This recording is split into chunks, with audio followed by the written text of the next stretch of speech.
What's up, guys? Welcome back to episode 25 of the Highs and Lows series here on Call of Duty Modern Warfare 3. We're continuing on with the SMGs, and in today's episode, we've got the WSP9. So if you like what you see, please be sure to like, comment, and subscribe. So the class we're using here today for the WSP9 is similar to the other SMGs that we've got. Again, just because of that one challenge where we need to get kills where enemies are affected by our tactical. You can see me running Engineer Vest with the 2 stuns. Other than that, we've got Trophy, Assault Gloves, Tactical Pads, and then EOD Padding and TAC Masks. Again, when we're playing those modes like Shipment or War, it's just good to have those compared to Ghost because enemies are going to know where you are anyway, so it doesn't really matter in that regard. So when it comes to the gun itself, we have got no muzzle because our barrel actually doesn't allow it. So the WSP Octac Long Barrel, the X10 Phantom 5 Hand Stop, the Slate Reflector Optic, and then the WSP Factory Stock and the Marauder grip. So that's what I'm using for the WSP. If you have any variations on what you like to use compared to what I've got, let me know down below in the comments. And without further ado, let's jump into the gameplay. Jumping into the gameplay portion here today. You guys know how we like to start things off. We like to start dominating. Just kidding. 0-3 loss right off the bat. We got smoked. Poor game for Joey there. Unfortunately, 3-24 for the main man himself, but it's okay. We move, you know. So, welcome to the WSP9 gameplay portion of today's video. We got some good clips coming up in today's episode.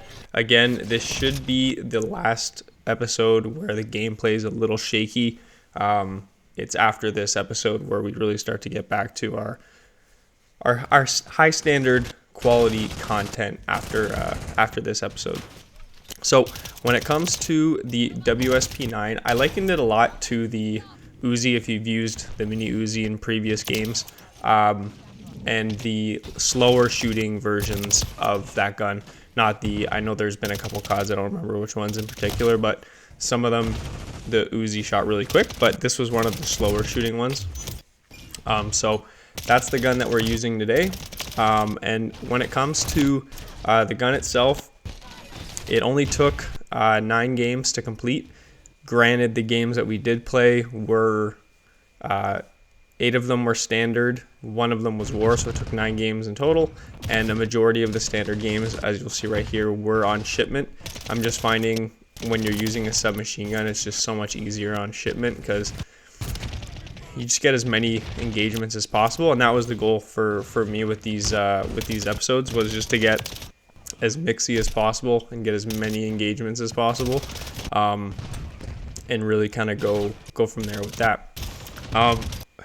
My overall review so far on this gun is I really enjoyed this gun, and for those of you that may or may not follow ranked or the competitive scene, I believe that this gun could be viable in that kind of setting, in that kind of context. It felt really good, and I got to reference Joey again in this episode. But one thing he always says is he likes a big thing for him is when guns feel fun, and I never really knew what he meant, but with this particular gun here, with the WSP9, I genuinely thought this was a fun gun. I had so much fun using it.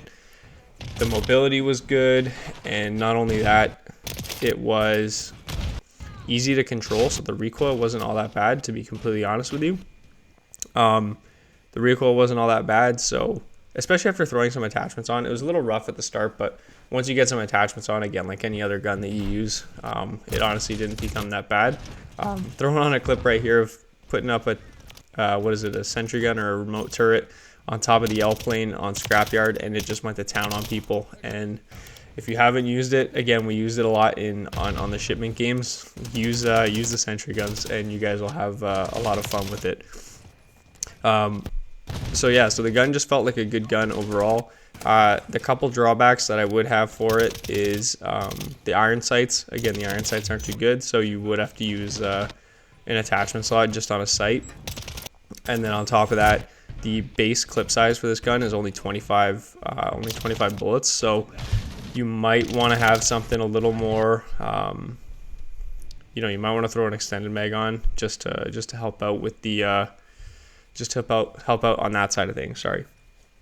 But other than that, it was a lot of fun. Here you can see we're just beaming people at long range, 87 meters away, and we're able to get the kill. But yeah, so that's really where we're at with the gun. The challenges for this gun are get 50 kills, get 25 hipfire kills, 10 kills while crouching or sliding, which we actually just saw. We just got the camel right there. And then 15 kills where the enemy is affected by your tactical. And then the last thing that you're going to try to complete in order to get the gun gold is to get 10 kills without taking damage. So when it comes to the when it comes to the camos, you know, you've had your LMGs where you need to get penetration kills, which were an absolute nightmare. These ones, all things considered, weren't too bad. But, you know, in all, we do end up getting some really nice some clips while using this gun. And like I said, I had a lot of fun. Here we get a nice 5-piece. And I think we close out the attacking round here with a nice 4-piece. And you guys are gonna see I love playing war. It's just one of those game modes where people just spawn so close to you.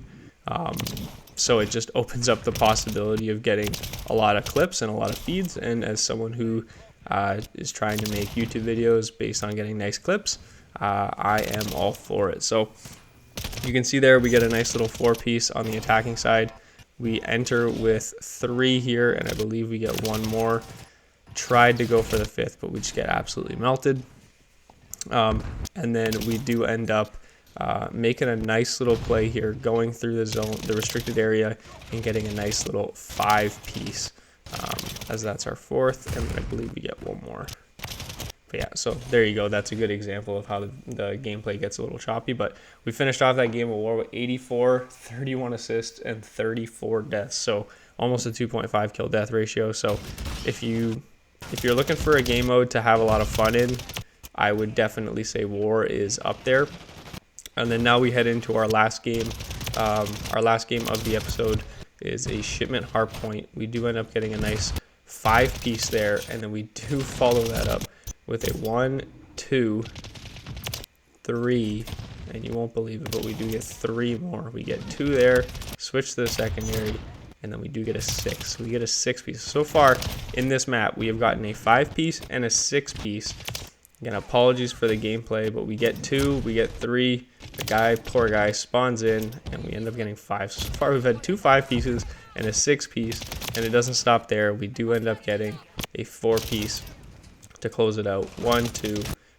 Couldn't get the 1 there, but we do end up turning the corner and getting 2 kills. So at the end of this game, I didn't see the camo pop-ups, but we did end up getting the 4th camo and gold in that game, as you can see right here. So overall, the gun was a lot of fun. Definitely give it a shot. I will definitely be using it once rank comes out, just to kind of test things out. And the stats for it, we've got 270 kills, a 1.04 kill death ratio, 28% regular accuracy with a 12.22 headshot percent accuracy. So if you like what you see, guys, please be sure to leave a like, comment, and subscribe, and we will see you in the next one. Peace.